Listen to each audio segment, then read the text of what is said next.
Mga anak, andito na si Daddy! Hi, Daddy! Higa kayo, miss na miss ko na kayong mga prinsesa ko, oh. Oh, asan ni... Sandali. Asan na yung mami nyo? Wala po. Wala. Ano ibig nyo sabihin? Araw-araw po siya umaalis, gabi na po umuwi. So, ibig sabihin, laging ginagawa to ng mami nyo? Opo. Siya, sige mga anak, meron akong mga pasalubong dito para sa inyo. Sigurado ako magugustuhan nyo to. O siya, sige, punta muna kayo dun sa kwarto, ha? Dali. Tara na, Tasinya.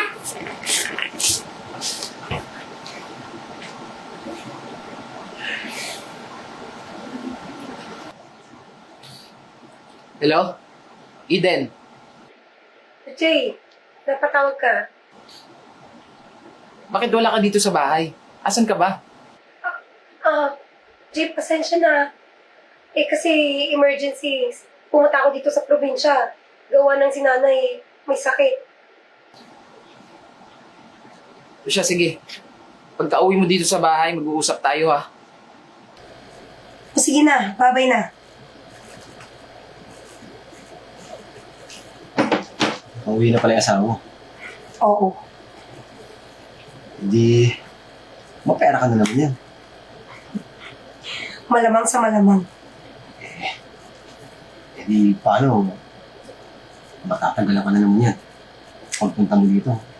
Baka naman, pwede mo iwan ng budget. Huwag kang mag-alala.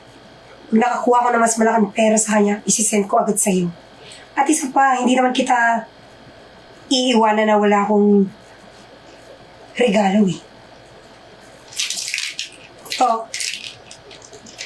Nasa labas na yung kotse. Oo naman. Teka, ano yung panggas ko? Ako ng bahala. Isisend ko sa'yo mamaya. Kasi kailangan ko nang umuwi at baka ako'y mahalata ng asawa ko. Teka lang, uuwi ka agad niyan? Di lalo kang nalata ng asawa mo. Dito ka na muna. O siya. Yan naman yung gusto ko sa'yo eh. Matalino. O ano? Matatagalan ka na niyan bago makabalik dito. Ano pa natin?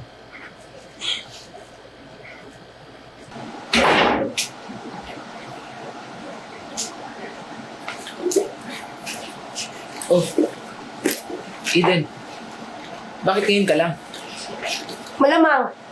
Galing ako sa probinsya, di ba? Of course, malayo yung biyahe, kaya ginabi ako. Eden naman.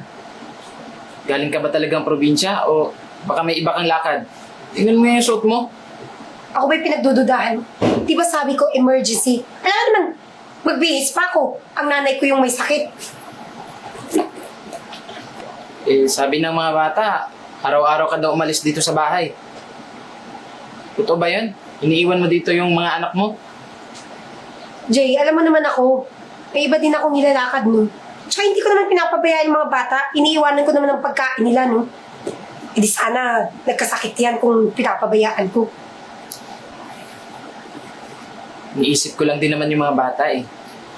Siya nga pala, kumusta na pala yung lagay ng nanay mo?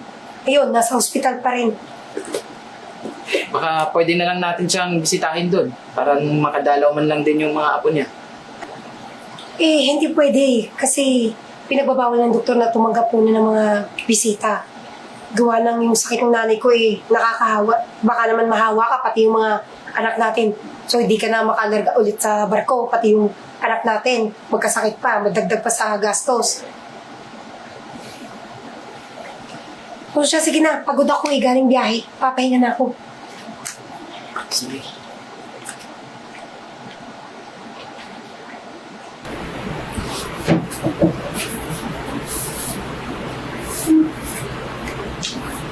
Ba't nakabihis kayo? Saan kayo pupunta? Aalis daw po kami, sabi ni Papa. Di mas mabuti para mag-enjoy kayo. Tsaka, miss yun na si daddy niyo, di ba? Hindi. Hindi ka ba sasama sa amin? Papasyal ko sana yung mga bata, tsaka Dadaan din ako ng agency kasi pinapatawag ako. Hindi mo na ako sasama, Jay, kasi masakit pa yung ulo ko galing sa biyahe kagabi. Tsaka kayo na lang muna. Mag-enjoy kayo doon. Tsaka bilhan mo yung mga bata ng mga kung ano naman gusto nila, ha? Ganun ba? Oo. Siya, punta na kayo doon. Baka matrapik kayo. Wala, tara na.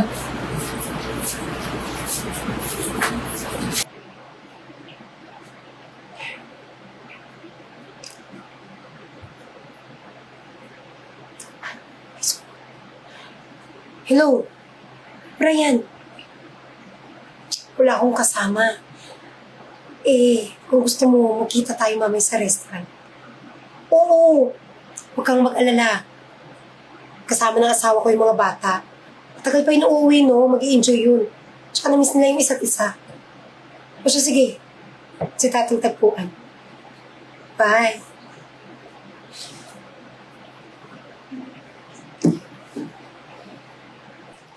Babe, dito na lang. Dumating ka. Ano ka ba, Brian? Hindi naman kita matitiis eh. Siyempre, gagawa at gagawa ako ng paraan para magkita tayo. Miss na kita eh. Ako din naman eh. Kaya nga, di ba, tinawagan kita para magkita tayo. Habang nag-enjoy pa yung asawa ko kasama yung mga anak ko. Siya nga pala, babe. Nakalimutan ko yung phone ko. Nasa kotse. Kukunin ko lang saglit, ha? Sige. Sandali.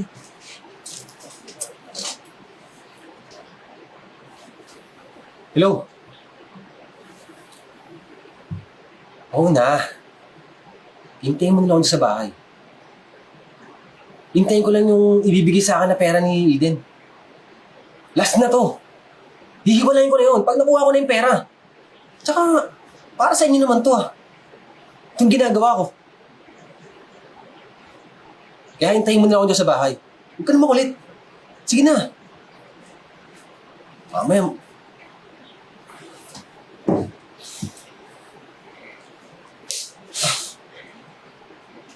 Manloloko ka?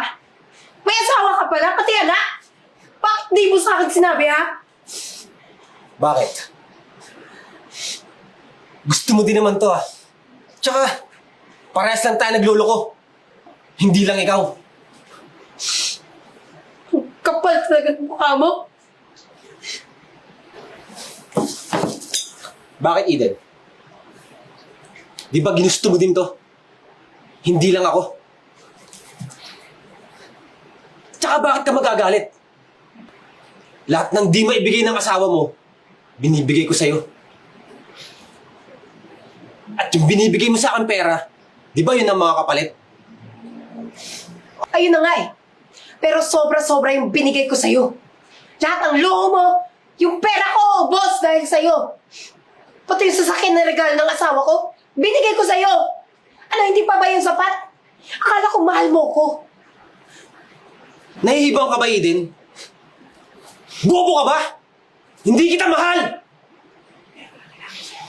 Pera lang kailangan ko sa'yo! Talaga pera? Nangiya ka talaga! Ibalik mo lahat yun sa akin! Manluloko ka!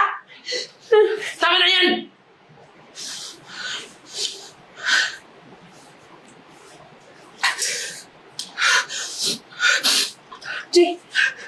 Jay, magpapaliwanag ako. Ano ibig sabihin nito, Eden? Ha? Ba yung asawa mo? Pare, pasensya ka na. Lalaki din ako. Binibigay ko lang yung pangangailangan ito na hindi mo kaya ibigay. O ano, Eden? Totoo, di ba? Ano pare? Bahala kayo dyan.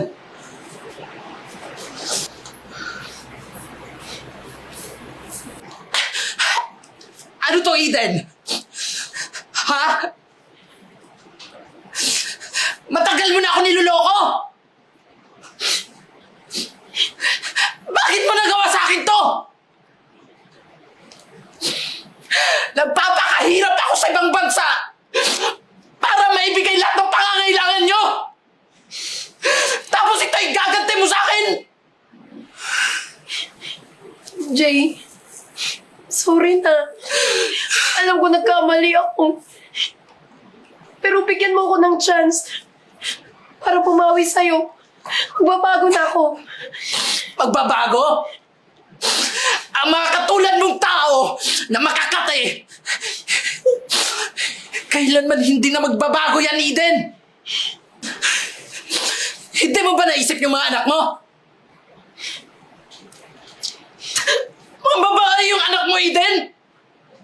Hindi ka man lang nag-isip! Gusto mo ba? Na sa'yo magmana yung anak mo? Baka walang hiya mo talaga! Kababae mong tao, napakalandi mo, puta ka! Jay, Aiden, saan ba ako nagkulang, ha? Binigay ko lahat ng mga pangangailangan nyo! Lalong-lalo na sa'yo! Halos buwan-buwan ka nangingingi sa akin? Tapos yung pera na binabigay ko, napupunta dyan sa lalaki mo! Baka walang hiya mo to. Jay, naiintindihan ko nagalit ka sa akin dahil sa mga ginawa ko. Pero please, huwag mo ilalayo yung mga anak ko sa akin.